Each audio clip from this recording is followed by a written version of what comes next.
You are listening to the Horse Radio Network, part of the Equine Network family.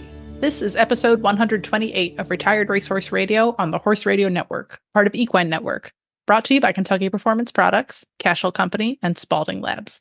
Retired Racehorse Radio is your guide to the adoption, care, and training of the retired racehorse. Brought to you in cooperation with the Retired Racehorse Project and New Vocations Racehorse Adoption Program. On today's show, we interview our very own Kristen Kovatch Bentley, this phenomenal person with me right now, as she shares her horsey journey and how she got involved with retired racers. We catch up with Making the Makeover writers Dana and Maya and how things are going with their makeover hopefuls. And we wrap with a new face from New Vocations, Erin MacDonald, and introduce our adoptable horse of the week. Stay tuned.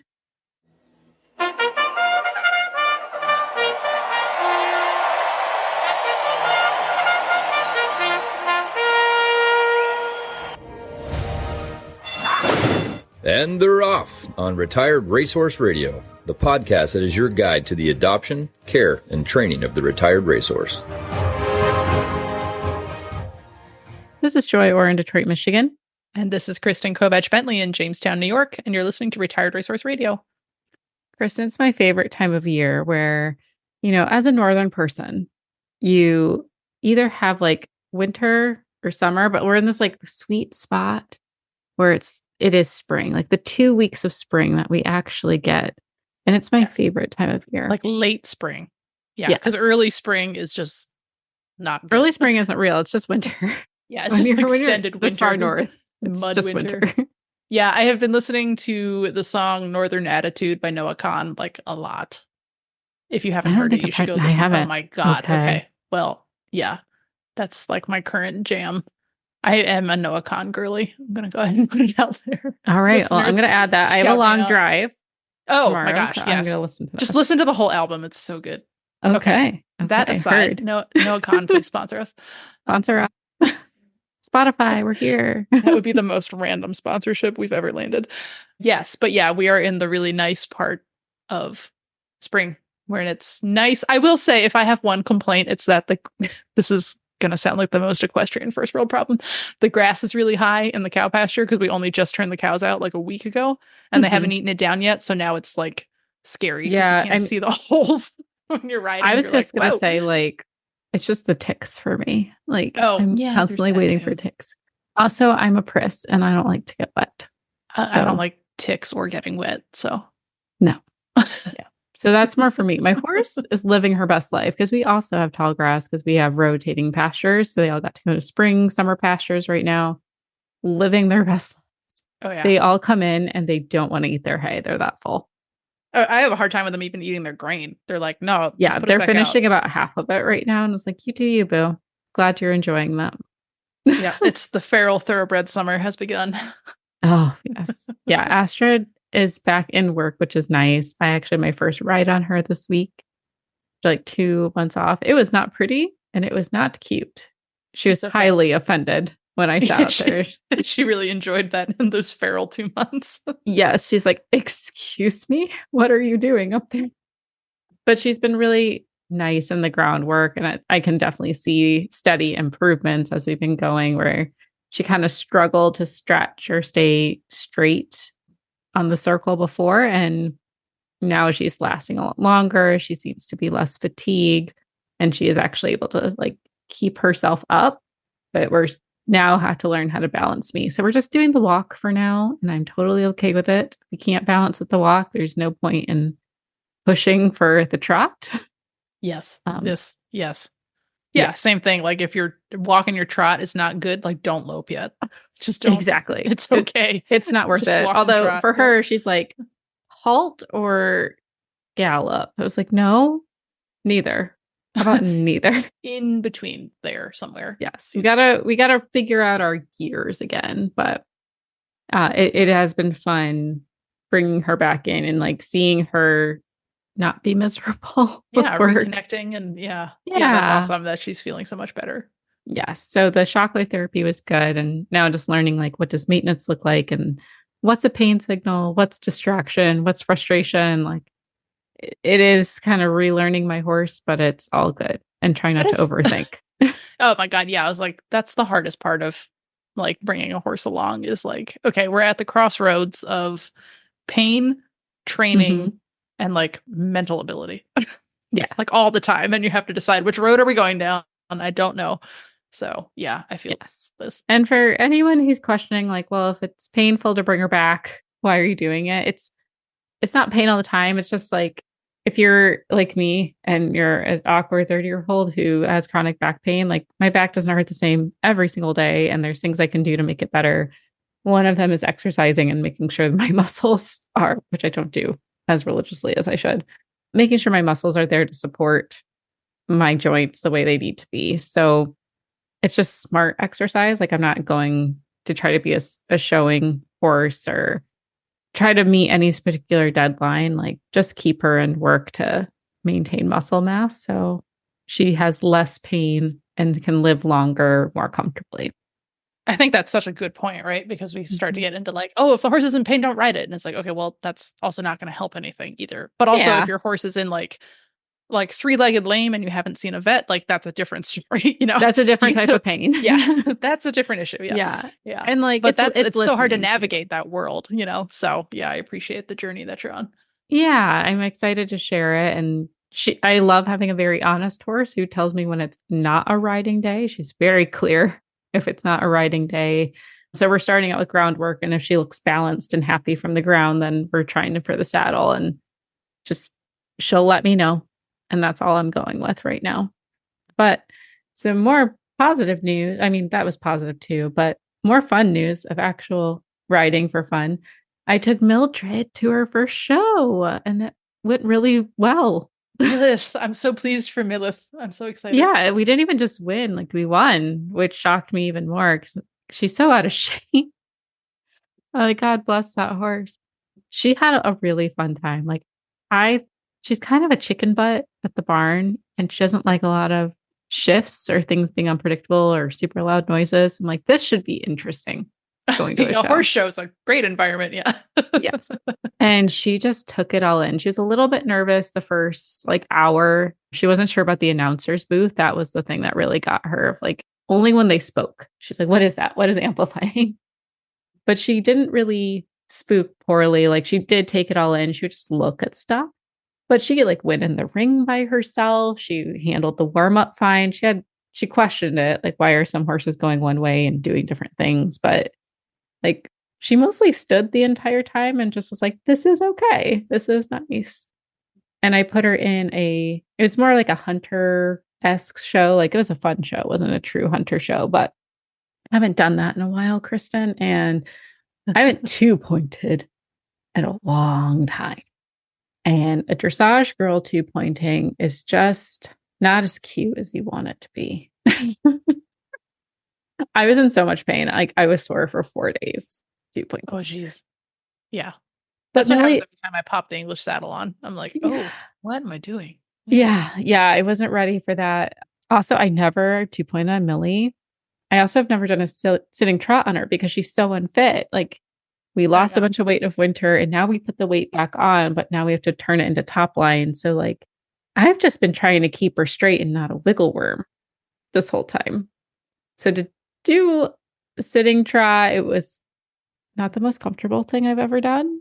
But man, that horse was just like, we'll do whatever you want. It sounds good. What a good girl. She's like, I guess we do this now. Okay. I know. She was totally fine with it. And it's like after the show too, coming back home, she's really enjoyed work. My student's dad got to ride her, who does not ride. Oh my God. I love that. It's the cutest picture. True family horse. She has become a true family horse. And I'm very excited because this weekend I'm going to have lunch with her breeder. So. Oh, fun. Yeah. I've been keeping her updated on her progress. She really cared and did not want to sell her horse, which is honestly the best type of sell you can get. And so to be able to like share with her that, you know, she's thriving, she's learning, she's enjoys what she's doing has been really cool. I love that. Yeah. It's always nice when the connections stay connected. Absolutely. And I know you're prepping for a show this weekend. Yes. By the time this comes out, we'll have be done and dusted. But yeah, we are getting ready for our first show of the year. So, which is exciting because I should, hopefully, if all the stars align and we all make it, which I never count my blessings until they've like stepped off the trailer at the showgrounds. But I should get to meet our Make the Makeover rider, Dana, too, because I think she's going to show at the same place. That'll be really cool. Always like to see our people out in the real world. So we aren't just talking heads in a studio somewhere. Yeah. So that'll be fun. But yeah, we have been, I was not sure that it was going to come together just because it's been so wet. I was like, I don't know if we're going to get horses legged up or not, but I think the horses are appropriately legged up for what we're going to ask them to do. And yeah, we're just at this point now, like, you know, Jobber is handling great. You know, he has days where he feels a little better and days where he doesn't. And I think some of that is the steroid that he's on with the cancer. But in general, like he's handling really well. So a lot of the rides I've been doing are just conditioning rides and trying to remember how to rope because we were really lazy about practicing that this winter. So yeah, it's not good. That's okay. It's going to be great. It's been a wet spring, so we haven't even been roping like the baby calves, you know, to do the ear tags and stuff. We've been doing a lot of that on the ground because it's just been too muddy to get the horses in there. So yeah, we are real rusty. I am rusty. Eric is fine as usual. So, I love the kudos you give your husband. You know, he works hard. He deserves them, but I just think I love it. They're precious. Yeah. So he'll be fine, and I'll be like, it'll be a good day if I actually catch anything. You're gonna do just fine. It's all gonna click. I'm imagining the perfect horse girl movie moment for you. You're gonna save the farm. Keep projecting this into the space, and it'll be great. So, but yeah, you know, we like this show. It's a fun show. It's, you know, it's not recognized, and it's just a good group of people. So, like the show coordinator already sent me a message the other night, and she's like, "I am so excited to see everybody. I can't wait for you guys to get here." So, you know, which is always nice. It's just a fun atmosphere. So, yeah, we'll go do some cows. I am gonna move back up to the working cow horse this year, which I skipped last year. So that's a little scary, but it'll be fine. You're gonna do great. I'm gonna hype you up the whole time. Yeah. The only part that makes me nervous about that is that it is like a physically dangerous class. Like if you are not in position and the cow cuts in front of you, it can take your horse's legs out. So like, that's the only part that makes me nervous is like, if I'm not in position and then I start to chicken out, then like things will happen in that moment. So I just have to stay confident and just really put Jobber in position to turn the cow, and we should be fine. But that's the only class that makes me a little anxious. The rest of it is fair. Like, oh, we're just going to go have a good time. I personally would probably be shitting myself. Well, and the other thing too is like we'll see how conditions are when we get there, because it's supposed to rain all day Friday, and that is the first class Friday night. So if the ring is soup, then I don't know if I want to do that to myself or Jobber. So, you know, we'll play.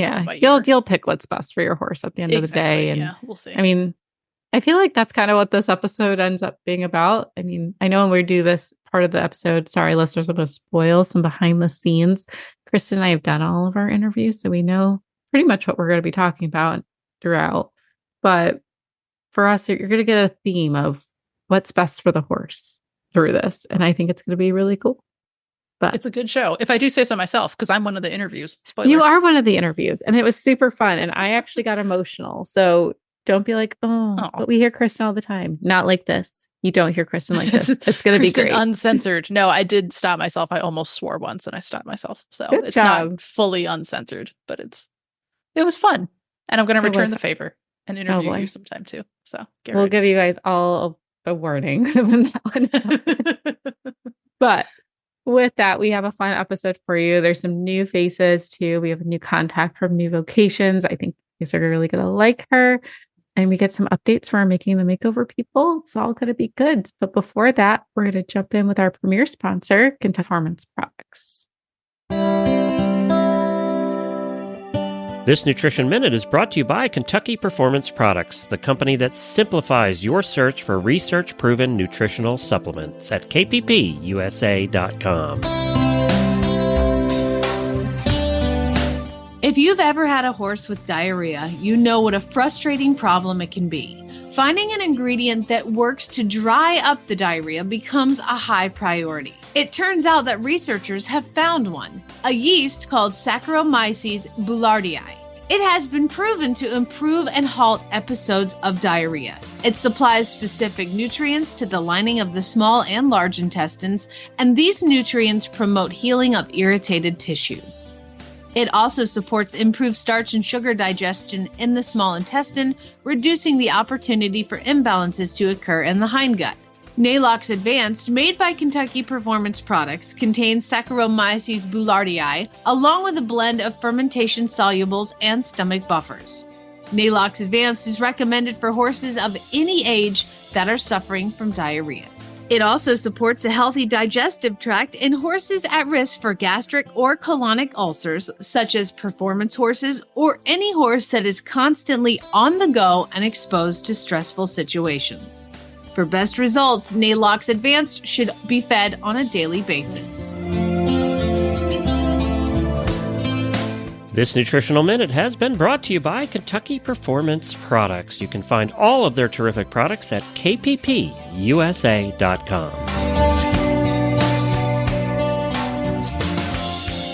Well, Kristen, I know this is a little bit odd, but I thought it would be fun now that you've been on the show with us for just over 2 years now, which doesn't feel real. It really has it been 2 years? Oh my gosh. I know. I had to double check. So I was like, you joined shortly after we moved into our house. So that's the only reason I know. Perfect. It's been so fun. It's felt like a flash. I know. It really has gone by really quickly, but it's been great and you've added so much value. But I also thought it would be fun for listeners to get a chance to get to know you. We interview so many people, but you also have a great horse story and how you got to where you are today. And I thought it would be really fun for listeners just to hear that side. And also for me, I mean, we're friends, but there's still so much I'm learning about you every day. I'd like to think I'm very mysterious, but I don't. I think I'm just a big, weird open book, but that's fine. Yeah. And I'm going to return the favor too. Coming up, I'll interview you too sometime too. So, oh boy. Oh yeah. Real hot seat. But I think it'd be fun to start like we always do of how young were you when you realized you were going to be horse obsessed and what officially got you involved? It's weird because I don't know that I ever, I don't think there was ever the light bulb moment where I was like, I'm really into this. I think it was just always there. But weirdly, my mom's also a horse person, not a professional, and we didn't have horses growing up. But it does make you wonder if there's a genetic component in there somehow. Because it's not like, the house was filled with horse memorabilia or anything. She was just always a horse enthusiast.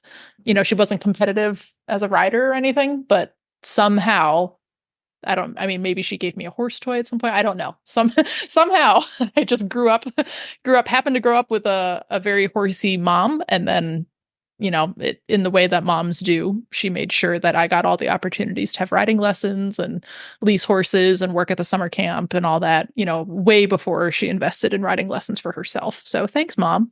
I don't know if she listens or not, but if she does, thanks, Mom. Because I know that you shortly after Mother's Day. It is. It's appropriate. Yeah. Right. But, now I can sort of pay it back to her because she really enjoys Wes. So, every time she comes to visit, Wes is hers, and she dotes on him and brushes his mane. And he's like, okay, I think he enjoys it too in his little crusty standardbred way. So I love that. And I love it. Something that you two got to share together as well. I think that's a really rare thing in the horse world. It's normally there's one kid who's particularly horse crazy and everyone in the family just gets roped into it to some degree. But it's nice that you're able to share that with your mom.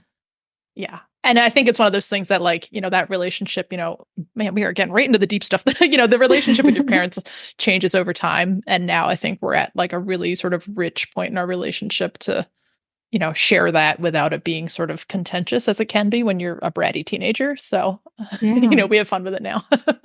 Well, I love that. And so it sounds like you're kind of hopping on horses whenever you got the chance. When you started to get a little more serious in it and got more opportunities, what disciplines did you start with and how did that lead you to where you are now, which is what we know you for, the ranch work and the Western life? Yeah. And that was funny, right? Because in our, this group chat that we reference all the time with a couple other standardbred and thoroughbred enthusiasts, I was like, I'm riding English today a couple of weeks ago. And you were all like, wait, what? And that's actually where I started. So I started at a hunter hunt seat 4-H barn, just riding lesson ponies and then, bombing around on the trails a lot and riding bareback and goofing around. But yeah, I showed for, probably 8 years as a kid in hunter and equitation, at the 4-H level. So nothing real serious, but, I think I jumped up to 2.6, maybe 3 foot at home. I mostly want to see the outfits you were wearing. Oh yeah, I mean, like I started with like the 90s hunters outfits are to die for. With like the giant velvet helmet and the little garter straps and the jod straps and everything. Yeah, and I definitely started in that, and then eventually, you know, it was a very much a rite of passage at the time when you aged up to get your tall boots. And at that time they didn't have zippers yet, so they were I remember those starting. Oh, and like you had the hooks to pull them off after they got sweaty. And heaven forbid, like once I started running track in high school, then my calves got bigger, you know, as like muscles developed. And then all of a sudden it was like, and they weren't really making boots for different size calves. It was regular calf or nothing. Right.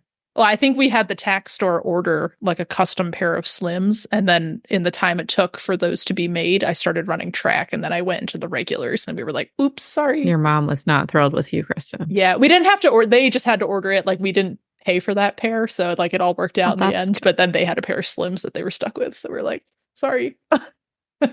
They probably benefited some young rider. Oh, I'm sure there was some other, they can thank you for it later, wafy 14-year-old who needed them, so it was fine.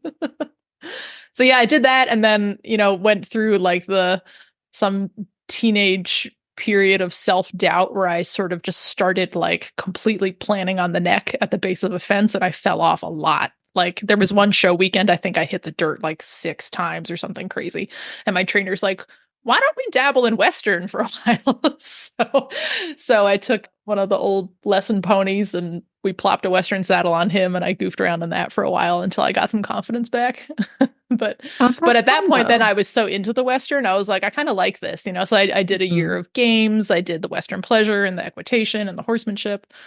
And then at that point, I was strong enough Western going to university that I made the Western team and didn't make the hunt seat team, and was like, well, I guess this is my personality now. So it's one of those, the universe kind of decided for you. Although, yeah, I teach and I see every time my kids have a growth spurt, they forget how their body works. And it's like they have to relearn balance. I'm wondering if you as a teenager, it's like, right. And then, you have like a confidence crisis and you're just like, I forget how to do everything. You're just trying to figure out how to be like, I was just trying to figure out how to use a locker and understand that I had to memorize a combo. The last thing I was thinking about is, do I still have balance in the saddle? Oh, I should remember that I grew 4 inches since last summer. Yeah. Like, I mean, literally it was just like one day I went to a horse show and forgot how to ride. Like, I can't explain it other than I was 16 and weird stuff happens when you're 16. It sure does.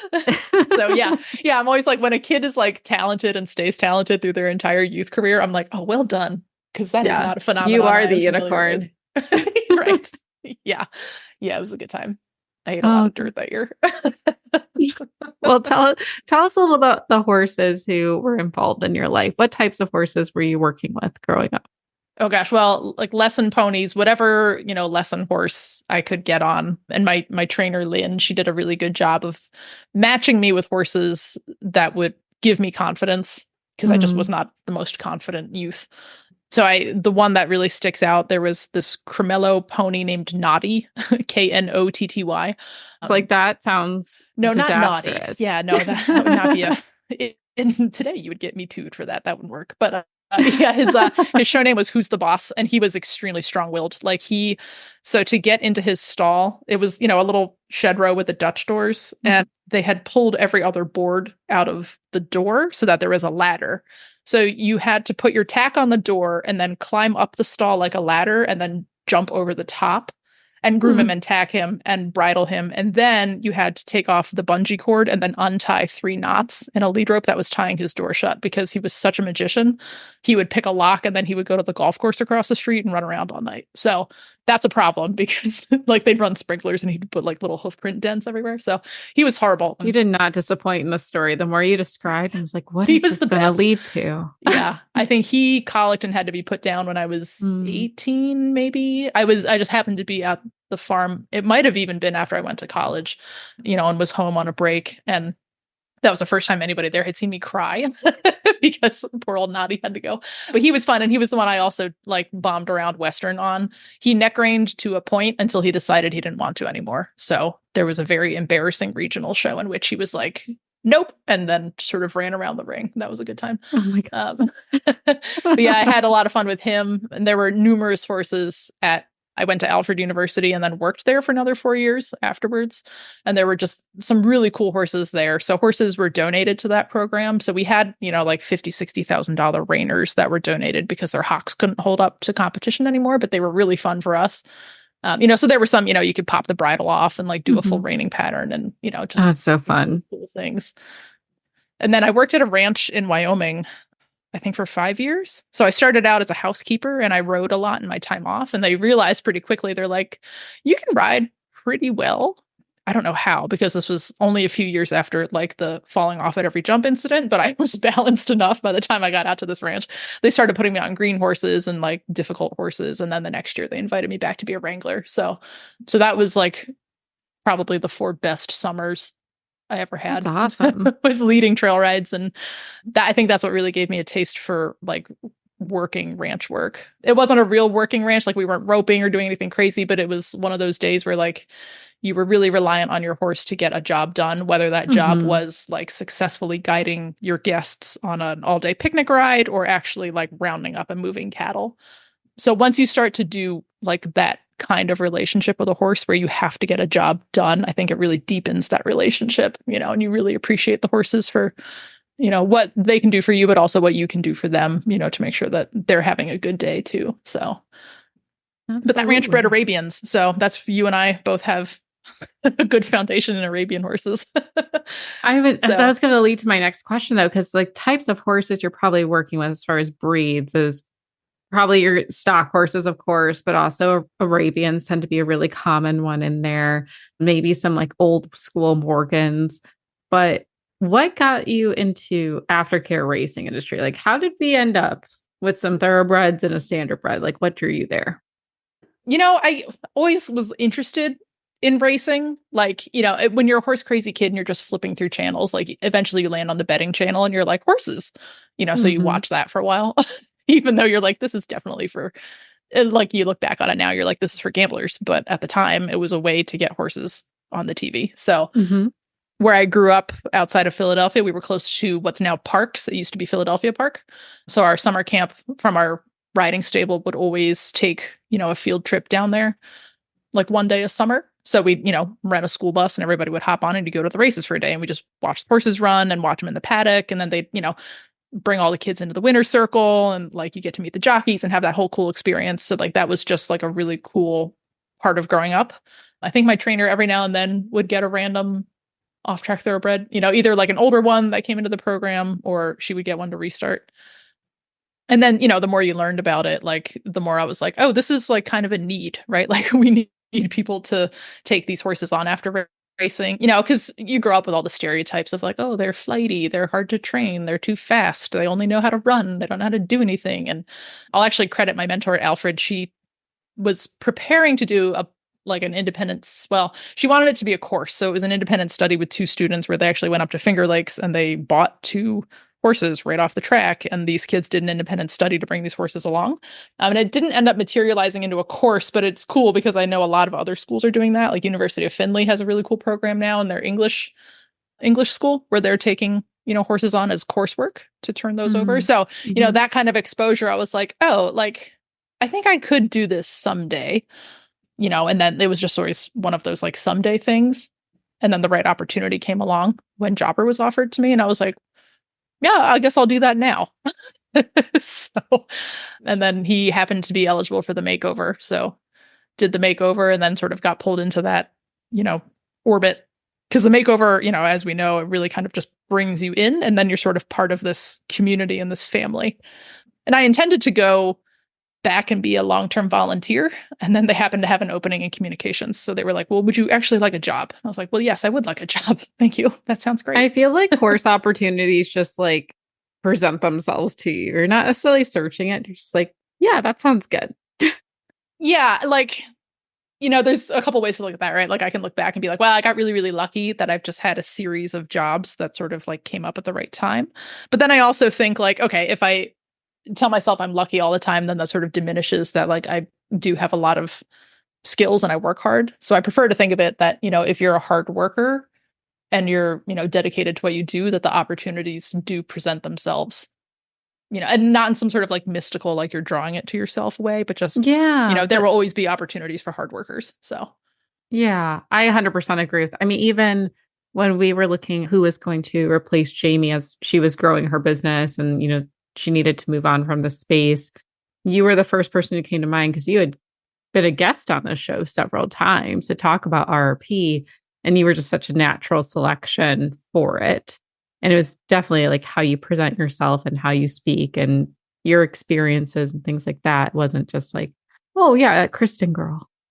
yeah, well, thank you. I'm glad I make that impression. I mean, I've definitely I think I've done the time with the quarter horses and the stock breeds, but then also have had like such a, I guess you mentioned it earlier, and I'm just going to quote that back to you, like a pretty rich experience working at this ranch to appreciate different types of horses too. Like, I think if I had only ever done the quarter horses, that would probably still be where I am, or maybe not. I kind of got burned out with the quarter horse industry pretty quickly. So who knows what I'd be doing.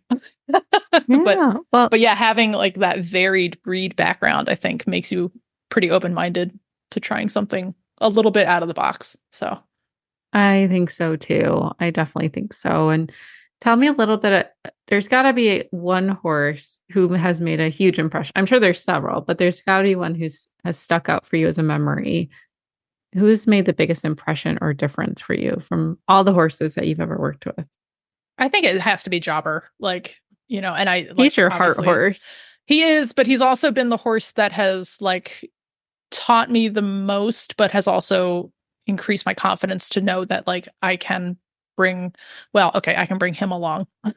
It was that kind of false confidence that was like, oh, we'll buy Shorty. And then Shorty and I just never got along from day one, which is why I'm really glad that Eric likes Shorty. But at least if I do nothing else, I can look back and say that I, to the best of my abilities, finished a horse. And I finished a thoroughbred in ranch work, which I think is a little bit outside of the box. And you do well. It's not even we just have fun. You're making it. He actually really loves I would his like job. to think, well, for sure. I mean, I've never seen a horse you take the tack off and turn him out and he does the exact same thing as he was doing when you're under saddle. Like he'll go and work cows on his own for sport. Which is good or bad. Predator. Yeah. Yeah. Much to the chagrin, I think, of the cattle. They would prefer he not do that. But, that's how his previous owner made the connection that she thought he might like ranch work because she was trying to make him a jumper and she rode him 12 times. I imagine Jobber jumping. No. Well, and he crashed a couple fences where she's like, I don't know if he just wasn't paying attention or didn't pick his feet up. And I was like, I'm going to save your life and take this horse from you. Maybe he was trying to herd them into the next pack. Yeah, maybe he was like, haha, and then bit it. But yeah, he used to, the farm where she boarded him outside Toronto did a lot of team roping practice. And he used to leave the herd of horses he was turned out with and would come all the way down the hill and then stand by the side of the ring and watch. And she was like, he really is into the cows. And I was like, cool, well, we'll find out, And it turns out he was. So I don't know how I'll ever find another cow horse that way. But at the same time, I also think, if you have a horse living with cattle, they become a cow horse one way or another. It's worked out now 4 times in a row with 4 different horses. So yeah. And one of them was an Irish sport horse. Correct. Yeah. One of them was Gandalf, who was IHSA's draw of the national show in the hunt seat discipline for years, a much beloved English school horse. And yeah, he ended up a cow pony. Oh, he loved it. He was like, this is great. And I think it makes sense to the horses. I don't know that they get we're moving the herd, but I think they understand the sort of physicalness of that job. And I think they enjoy it. So yeah, it's a good time. I love it. Well, I know we're getting close to time, but I have one more question for you. You shared your horses with your husband, which I am learning to share just the passion with my partner. It was my thing. It was my place, my peace, my decompression. How do you like sharing the passion with Eric for one? And how has that been, that experience overall? Yeah, I mean, I'm not going to sit here and be like, it's been perfect and amazing and everybody should do it. Because I do think it takes the right blend of personalities.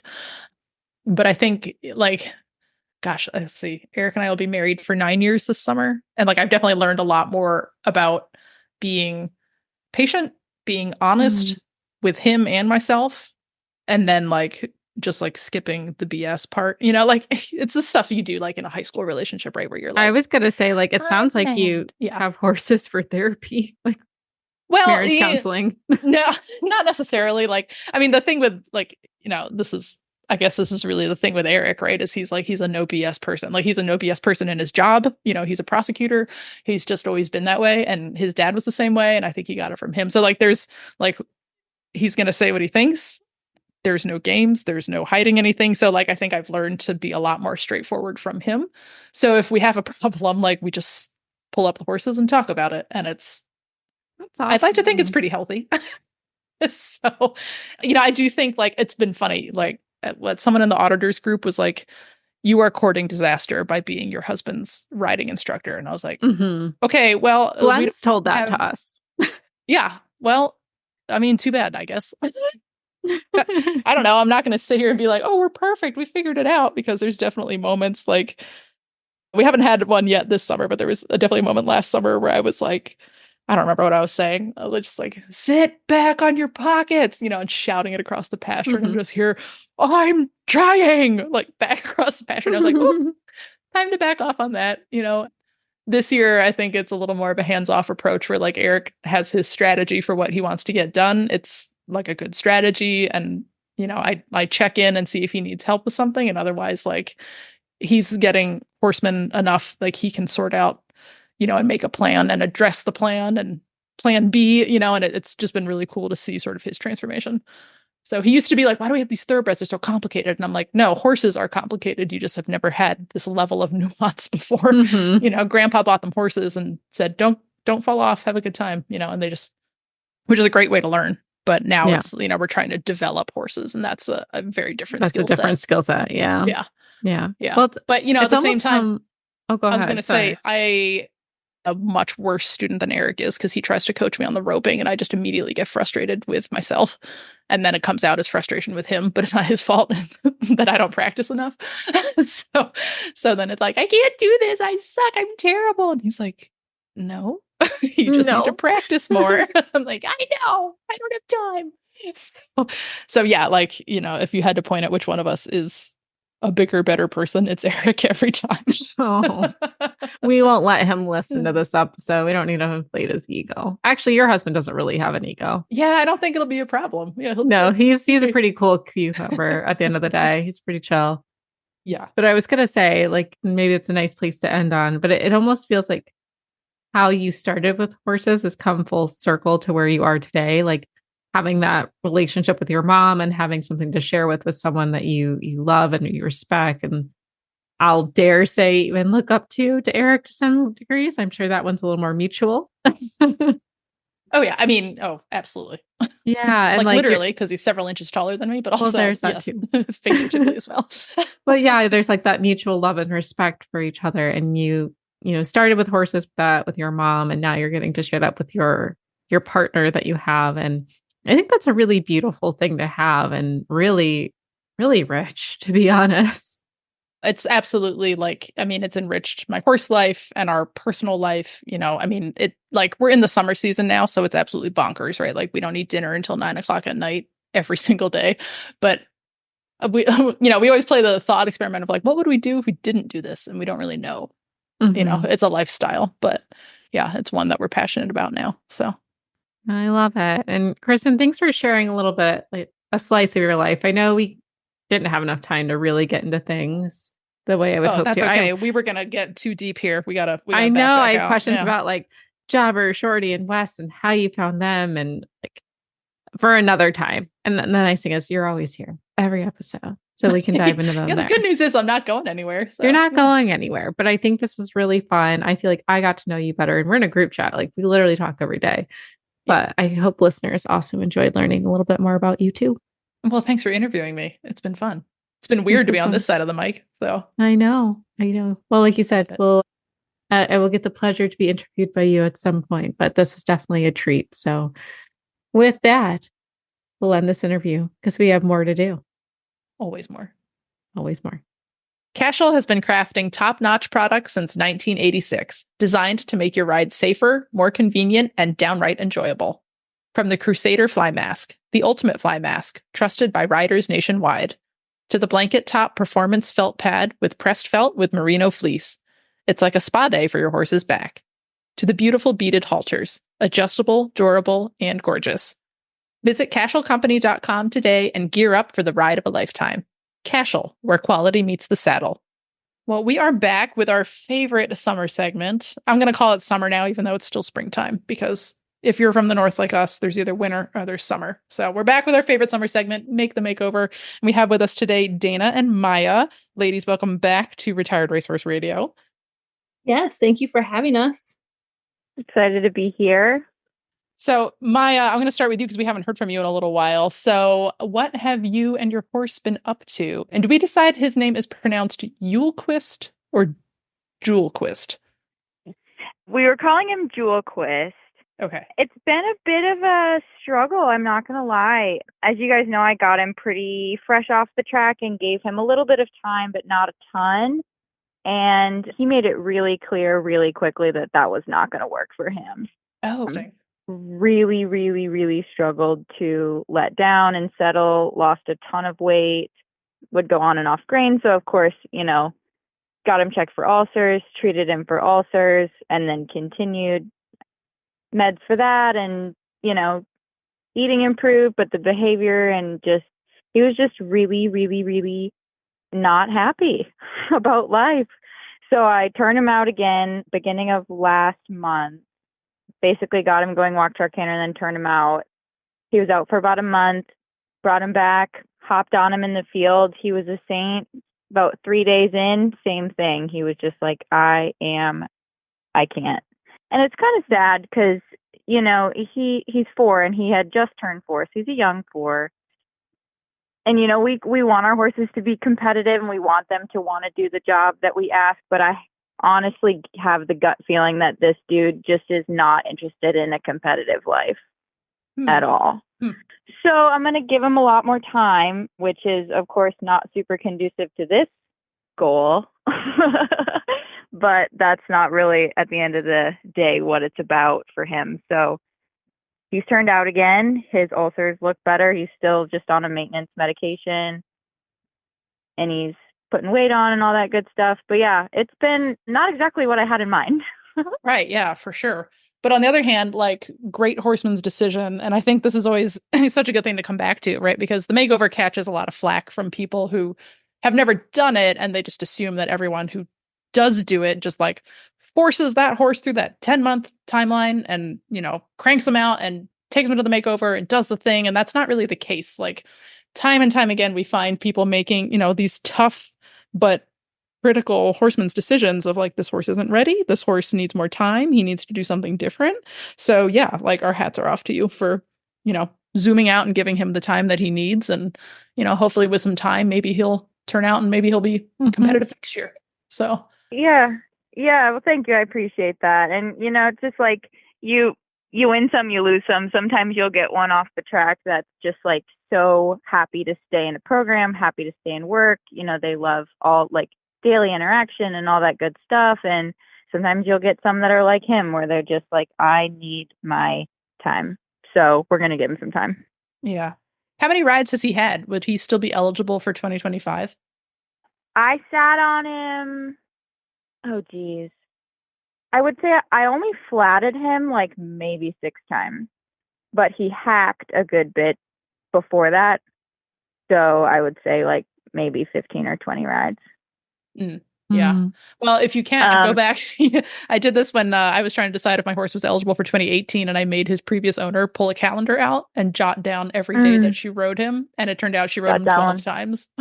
So it worked out. Yeah. What's I don't know off the top of my head what the limit is. It's 15 retraining rides. And when I asked in 2018, I was like, okay, bareback hacking around the farm. They're like, that doesn't count. I was like, okay.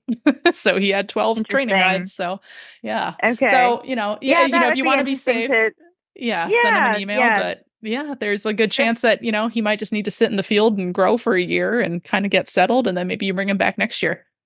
Yeah.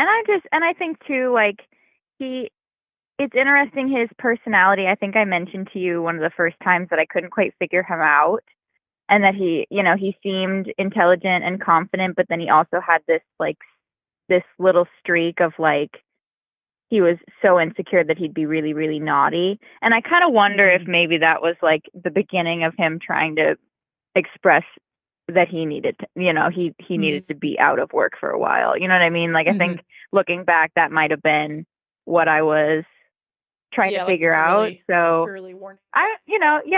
We'll see what he decides.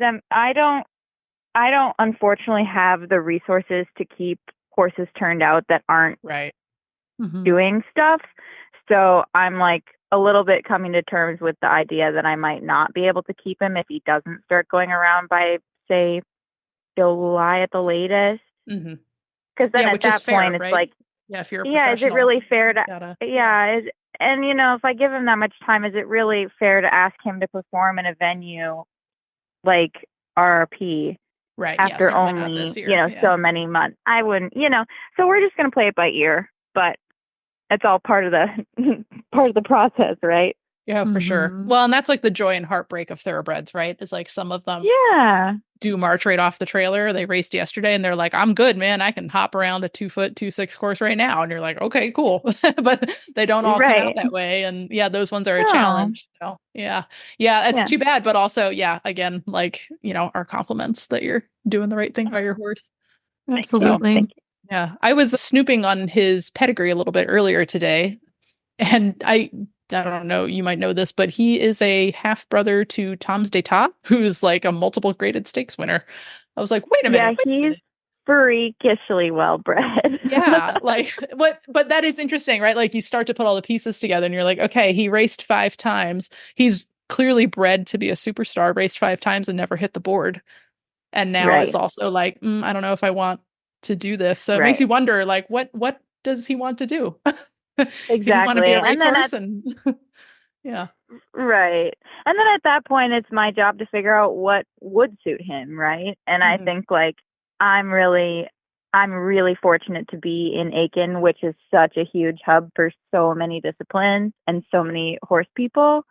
So, I have a lot of options. If he does need to find someone else, it's like, okay, well, there's so many different options for him here. It won't be difficult to find something that suits him. You know what I mean? Yeah.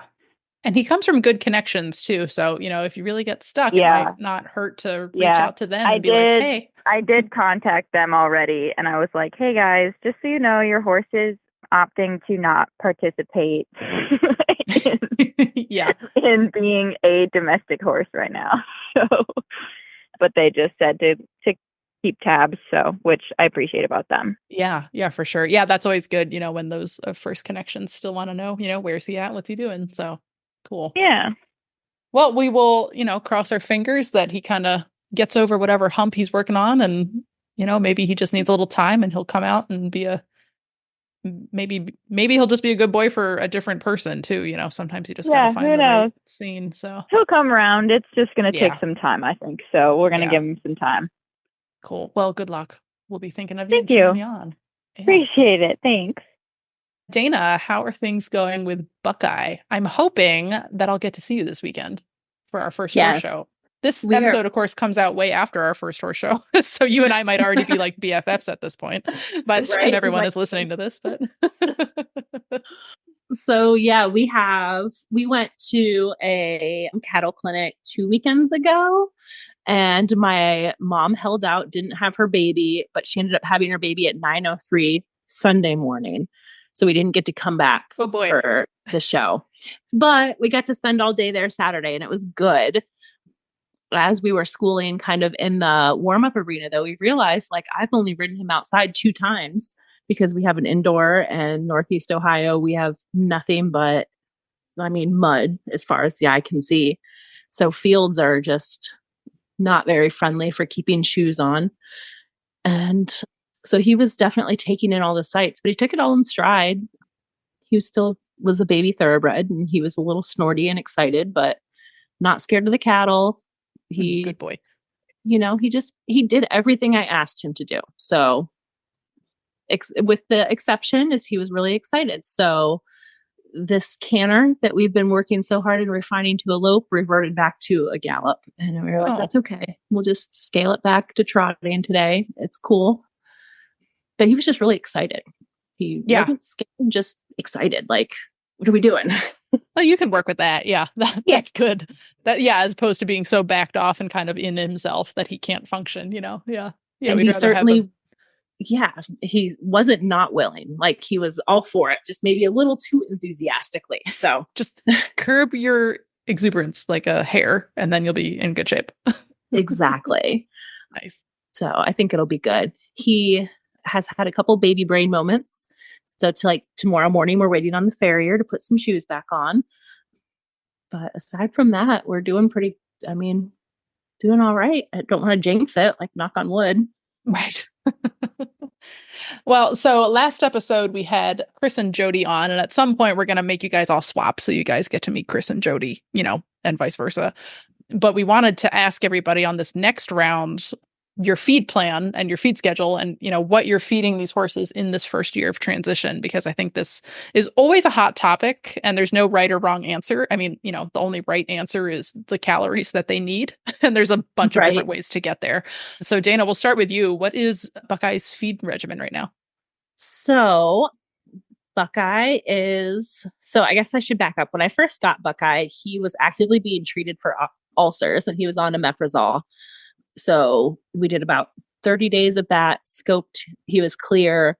So then we've kind of just been doing maintenance stomach things. So we did 30 days of Succeed, which I really loved. And I felt like it just kind of rounded out his ulcer treatment really, really well. And then I believe that I might have a land hippo, but I keep hay in front of him 24/7. So he has 2 hay bags in his stall at all times. He can't, if he's doing something, I just want him to have food there and not run on an empty stomach. So all the hay. And then I don't know if you're familiar with it all, but we use Danco hay cubes, which it's like a blend, but it has extra omegas and alfalfa, Timothy hay. So he gets heaping amounts of alfalfa every day. And on top of that, we're also doing Ultium Competition Purina because it has the Outlast in it. I feel like it's helping his belly just kind of keep it stable. Before we do any long hauls or shows or anything like that, I give him an extra little scoop of Outlast.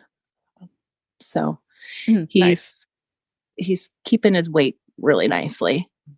Yeah. Well, yeah, with lots of conscientious attention from you. It sounds like, the hay is always critical, and I think that's where some people, if you're accustomed, especially on the ranch side, people are accustomed to their quarter horses and they throw them 2 flakes of hay in the morning and they're good, or they think they're good, and then the horse is screaming and hungry 2 hours later, but still, the horses are such easy keepers on a tiny amount of hay that's, they end up not feeding enough hay. And then as a result, those people get into a thoroughbred and they're like, oh my gosh, this thing needs so much hay. And honestly, if you give them enough hay, you find you don't need as much grain as long as they have, an appropriate base of forage. So that's great that you're tackling the forage first.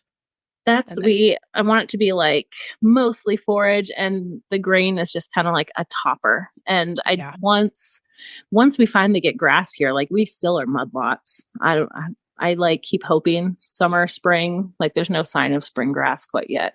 Oh so man, that's such a bummer. Yeah, because I'm a little further north and further east than you, but I always count my blessings as much as I get mad about it early in the spring when the farm managers won't let anybody onto the grass until mid-May. But as a result, we have very good pasture now through November. So it's okay, early sacrifice for later. But yeah, it's hard, at a horse facility because you want to use everything right away. And it is tough. Yeah. It's hard. Really fast. Yeah. And there are the sacred backfields will be open, but not till probably in another week or 2. We'll be able to start utilizing some of the backfields. We have to do some sacrifice fields for winter up here. Right. We are familiar with that, that tool. Yeah. Keep the sacred fields sacred. That is the way forward. They're just not quite dry enough yet, but we're getting close. Yeah. It'll happen. If it gets droughty this summer, I'm going to go back to this recording and be remember when? Right. So Maya, how about you? And, I know that maybe the feed program that you're on might be different on, turned out, let down versus in work, but, what are you feeding Jewelquist? Yeah. It actually stayed pretty much the same, if not increased, just because we saw so much weight loss, I think, from the stress. He finally has settled into something that he'll eat consistently. He gets like a heaping scoop of beet pulp pellets and a heaping scoop of alfalfa pellets, soaked, of course. And then we're giving him Senior, just Purina Senior on top with Cool Calories. I'm not sure if you're familiar with that product. It's a coconut meal based, high protein, high fat, low sugar type deal. Yeah, and then I also feed all my, it's phenomenal. If your horses will eat it, I highly recommend it for anything that's a little bit of a hard keeper. Just make sure you get it wet because it's a powder, but it's exceptional for putting weight on thoroughbreds, especially, I think. And then I feed all my horses Wheat Bran. Down here in our area, our ground is all sand, so we have a very high, I guess you could say, risk of sand colic. The horses have a tendency to just ingest a lot of sand, no matter how you slice it. So the Wheat Bran functions pretty much in the same way that Sand Clear does. So it binds to the sand molecules and helps move the sand through the digestive system. So he gets a coffee cup of that as well with his feed. And then, of course, hay during the day. 3 times a day he gets it, and he's on grass. Yeah. So another high forage, lots of, I like that kind of like high fat, high protein, but low sugar for the thoroughbreds. I found out the hard way. I was feeding Jobber a couple of years ago with something that was pretty high in sugar, and I didn't know it, right? Because they don't put the NSC on the feed bags. So I was like, well, this stuff's great. Look at how much weight he's gaining. And he was a lunatic. And I found out the hard way. He was all cracked out. Yeah, he was like, yes, I feel amazing. Oh my God. Yeah, it can be a lot between that, and then some of them get that weight on alfalfa too. I'm lucky he doesn't seem to be like that, but I really like, he's eating Senior now because, quite frankly, he's so picky. I can't seem to find anything else that he'll eat. And I don't know what the deal is with that, with the ulcers too, but it seems like the more mash that I make his grain, the happier he is to eat it. So we're just going with that. But what I was going to say is the Buckeye feeds, they have a couple really good, like, low sugar or no sugar feeds that I used to feed my, like, all thoroughbred barn. And it was spectacular. Like, horses would come in and they'd be like 50% more settled after switching over to that. I really like it. Yeah. Interesting. All right. Good to know. Joy, now I'm curious. I'm just going to go around the room. Joy, what are you feeding? Yeah. So I have a smorgasbord of things. We're lucky where we grow a lot of our own hay. So that is nice to have, where we can test it and we know that it's controlled. They're all getting very plump on spring pasture though right now. So I've cut the hay back. I have the lucky thoroughbred who gets fat off air, very easy keeper. So she is like a tank. Yeah. She's a little chunk. She's a little chunky monkey, and it's nice to have until it's not. So she gets mostly forage based. And then I also feed tribute feeds for her. And we're very fortunate that we're sponsored by Kentucky Performance Products, but actually use it too. I really like using their vitamin E supplement and the psyllium. I just feel like it's the best quality. And then when she came off the track, she had lost quite a bit of weight, and I used their rice bran too, which helped a ton in getting her healthy and happy again. So I don't supplement too heavily, but those are the ones that I stand by as like go-tos as need. Nice. Mm-hmm. Yeah, it's funny. It's like we have like all the major feed companies represented across the 4 of us right now, because I'm like, oh, well, we're a Triple Crown barn here. So we've like worked our way through everyone. Yeah. And I feel like I'm constantly tweaking. Well, because like Jobber's on a steroid right now for his lymphoma. So we're like constantly tweaking everything else to make sure that he eats the steroid like paste that's put in the feed. So like it's a constant game with Jobber. But yeah, the other guys are on a nice consistent ration balancer and Senior as needed. So lovely. But yeah, we are lucky enough now we're on full grass for a while. But it does make it really hard to actually keep a diet balanced. But, you know, we're not a horse farm, we're a cow farm. So there's some allowances have to be made for the management. It's kind of a challenge. So yeah, it is what it is. But okay, well, that's super interesting. And listeners, if you guys have nutrition questions, definitely let us know, because we would love to bring on a nutritionist if that is something that everybody would appreciate. So give us a holler. All right. So ladies, what are you looking forward to next? Maya, I know that's a little bit of a complicated question for you, but what are you looking forward to? I think just figuring out what the best route is with this horse. I don't want anything that's not going to be in his best interest. So I'm looking forward to seeing how a little bit more time looks on him and putting the saddle back on him and seeing what direction we're going to go, I guess. I'm very invested now in this story. So yeah, you definitely keep us posted. I'm like, oh, I want to know how it goes. So yeah, keep us in the loop. Dana, how about you? So we are going to be meeting you this weekend, doing the show. We'll be there. Yes, we're excited. I think we're going to haul in either late Friday night or early Saturday morning and then stay Saturday night. So we're excited about that. Good. Park next to us and we can party. It'll be fun. Yeah. I'll be real. I don't have a mom in her due window right now. So I am. Woo. All right. Yes. That's why I'm like, we're good. We could stay the night. Well, I was so jealous when we got there last time and everyone was like hanging out by their campers and they had, it was like, oh man, this is like the best group. It's a really so welcoming and nice. People. Yeah. It's a fun show for sure. So, and in the meantime, like in between shows, I'm working with a trainer. He comes out like once a week. So we rotate back and forth with what we're working on, or if like we kind of hit a wall with something, he kind of talks us through and problem shoots with us. So he comes every Thursday. And then during the week, I'm still like, we're done with the Ride IQ, like the program that we were doing that was laid out. But now I'm just kind of like picking and choosing rides and hack chats just because I'm really enjoying it. So nice. Not a paid representative of Ride IQ. She just really definitely not. I just really we had them on last episode and we really enjoyed talking with them. Yeah. So we were like, hey, our girl Dana loves your program. Yeah. Yeah, it was fun. Shameless plug. Yeah. No, that was great. Love it. Well, yes, hopefully I look forward to meeting you by the time this episode comes out. We'll already have hung out and had a great time. I'm just keeping an eye on the weather because we might be showing in thunderstorms. So I really hope we don't do that, but we'll see. I saw that too. I'm hoping not. Yeah. Everybody will make the best of it. Yeah. It'll be too late when this comes out, but everybody do a rain dance or an anti-rain dance for the next one. So we can have a nice dry horse show. All right, cool. Well, we will look forward to getting an update from you ladies again next time. And we'll keep our fingers crossed for Jewel Quist that he gets kind of straightened out. And yeah, I can't wait for the update. Thank you both. All right. Thank you guys. Awesome. Thanks.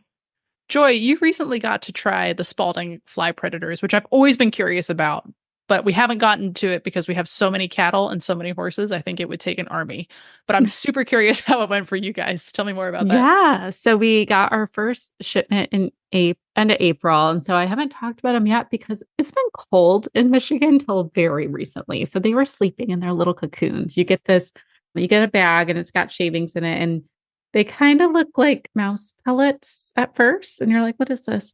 But they have little cocoons that the fly predators are living in. And then you want to wait for them to hatch. And they want to be in that bag still like another day while they're hatching. So it was a very fun game for the lesson kids because we put it out at the barn for the kids to watch and they would check it every day.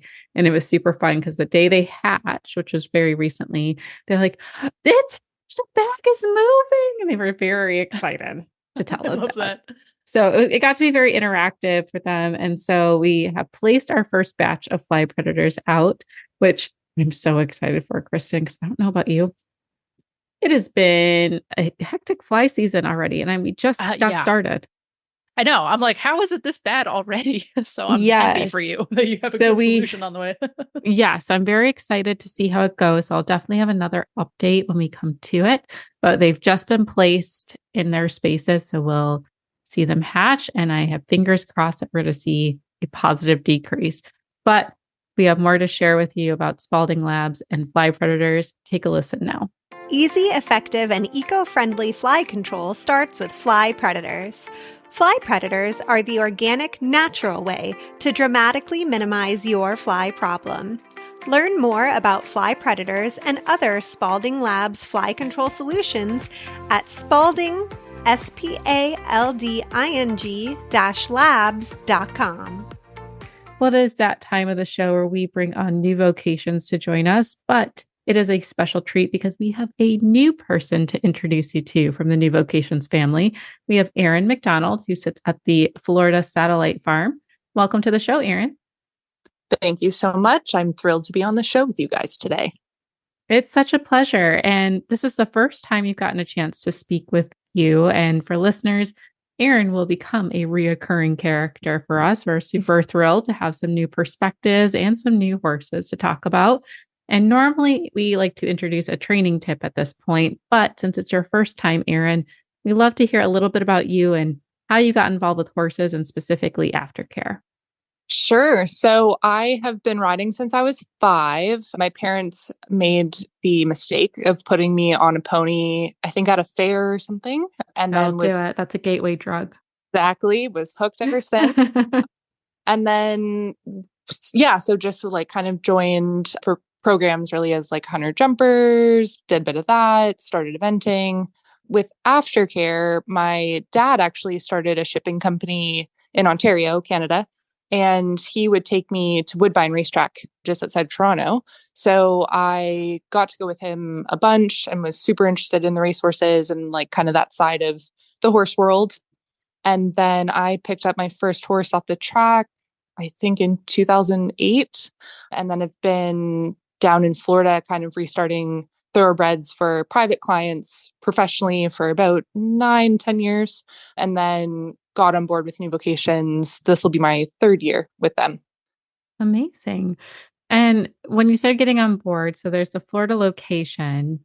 Tell us a little bit about what makes it a satellite site for New Vocations specifically.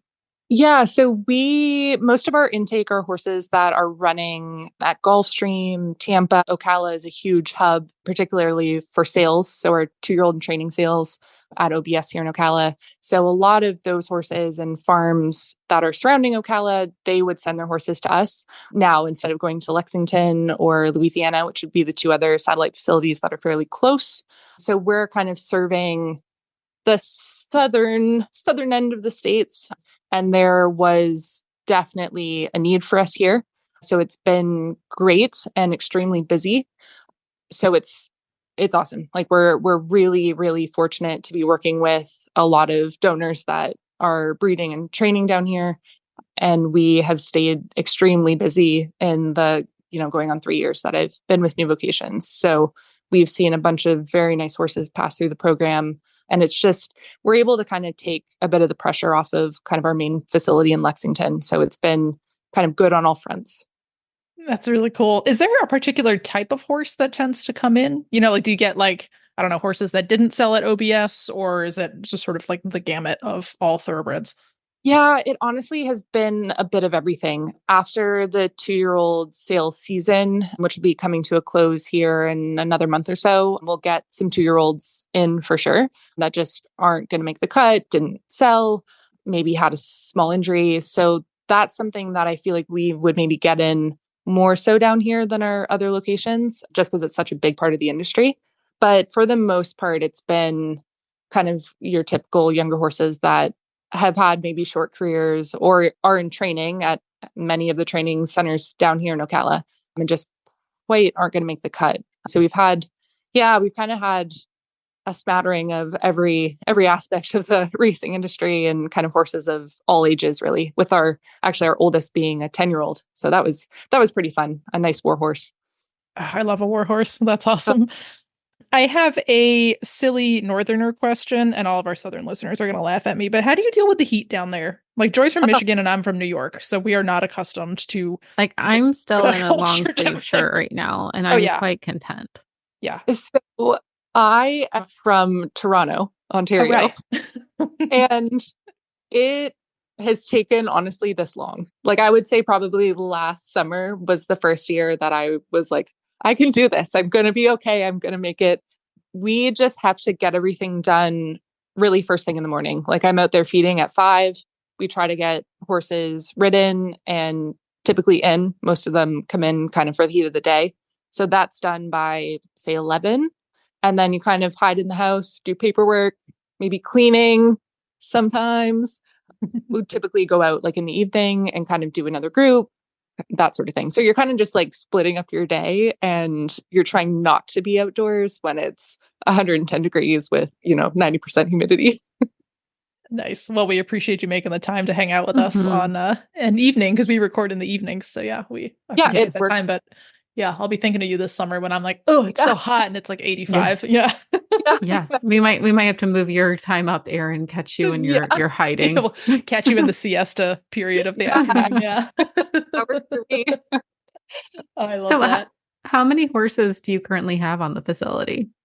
So I want to say we've been right around 25, which is a pretty decent number, especially for a satellite facility. And that's been pretty steady. So I feel like as soon as we have horses leaving, there's kind of one on the list to come in. It's typically, I usually celebrate. We had 3 horses leave last week. And then on my inventory call on Tuesday, they were like, okay, and we've got 3 coming in. So it's kind of just like revolving door in a sense of horses. So certainly keeps us busy down here, but the quality in Ocala has been pretty exceptional, and it's typically a really nice group. So my job is it's fairly easy. It feels like most of the time. Temperaments are good, and they're just classy, really nice quality horses. So it's been a lot of fun. That's awesome. And just as a fun question, because I like to poke buttons, do you find that you have more mares or geldings throughout, your peaks there? And do you have a favorite? So I hands down am a gelding person through and through. However, I do a little bit of breeding and have bred. I'm 5 for 5 on mares. Okay. So, I'll be calling you because I'm a mare person. Oh, great. Personally, it's just kind of ironic. So I think maybe I should retire from that. In the program, we actually have typically more geldings than mares. And I don't know if there's any real reason for that. But, I'm fairly happy about that. So I like my boys, but to be fair, we've had some exceptionally nice mares, which I think one will potentially chat about here in a bit, that's available for adoption. But yeah, I would say geldings, and typically there's a few more. I love it. Well, yes, we do have a mare slotted today, and I'm very excited to talk about her. Tell us a little bit about Skip to the Beat, who is a chestnut mare, my favorite, and under 16 hands. Yes, little redhead, but is not, if that makes sense. Like, she is very gelding-like in her personality. She's a little worker bee. She loves having a job. She's just getting back into work after bilateral knee surgery, which is something that's fairly common. So we pulled chips out of both of her knees. Her rehab went flawlessly. And this filly, it's actually pretty cool. She was imported from England. So she was bred in Ireland. She ran a bit overseas, and then she arrived stateside, ran a bit here, and then came to us. She's like super typey. I would love for her to find an eventing home. She's quite lovely. So she's just in a bit of a smaller package. She's sporty, super athletic. So she's one that would be a lot of fun for one of our adopters to finish up and bring along up the levels. She's the perfect size for both me and Joy, who both love a chestnut under 16 hands. So, yeah, there it goes. He's available. I was going to say, you picked a good one right out of the gate here, Erin. I know. You're already winning us over, Erin. Yeah. So I'm a ranch rider by trade, not really by trade, by choice. But I know you mentioned, this mare could have a great future in eventing, but I'm watching her video too, and I think she would also adapt really well to the ranch discipline, where you really want, a forward moving horse. And she's a perfect size, but she's got the build for it for sure. Mm-hmm. Yeah, she's built beautifully, and she's one that, like, she's pretty bold. Like, we have our big grass ring, and her first ride, that was her first ride here at the farm. And this is the video is? Oh my gosh. Wow. This is great. Like 4 months off. And this was our first ride. We started everything in the round pen. We did a couple minutes, just kind of spun her both ways in the round pen, hopped on her, and went right to work. So she's super cool. And she just marched around. She marched around all her jumps, like didn't bat an eye. So she's going to be very, very cool. Like, she's one of those horses where you're like, here, we're doing this now. And she's like, okay, cool, got it. So she's going to be a blast for someone to bring along for really whatever discipline. I mean, she could do it all. I think you just show her the way, there with you. Yeah. She's a beautiful mover.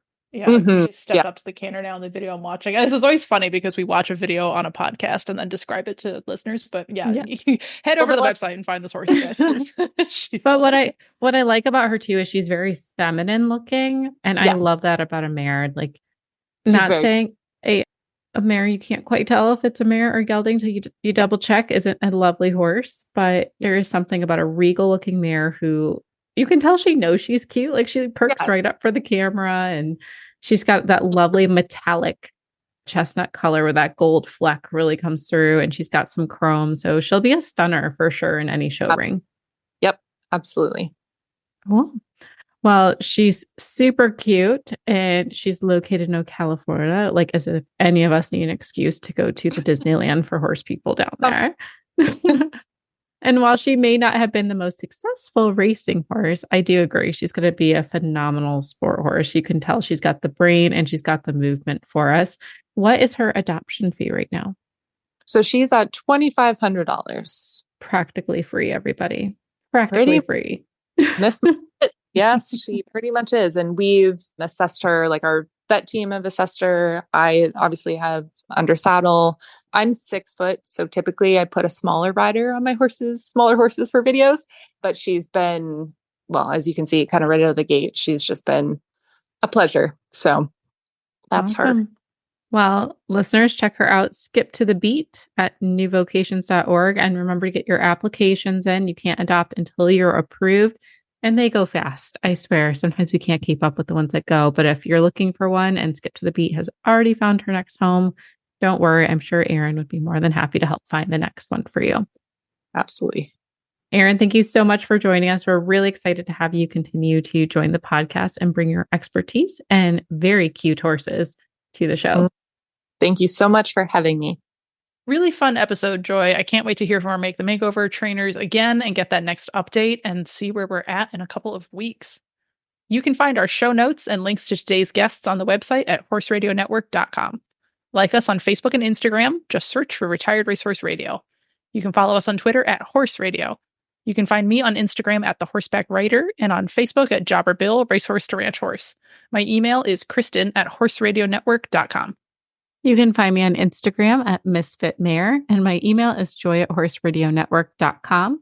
Thank you so much to our sponsors, Kentucky Performance Products, Cashel Company, and Spalding Labs, and to our partners, New Vocations Racehorse Adoption Program and the Retired Racehorse Project. Don't forget to check out all the other shows on the Horse Radio Network, part of Equine Network, at horseradionetwork.com. Remember to set your goals high and love to learn from every ride. And add more leg. Bye, guys.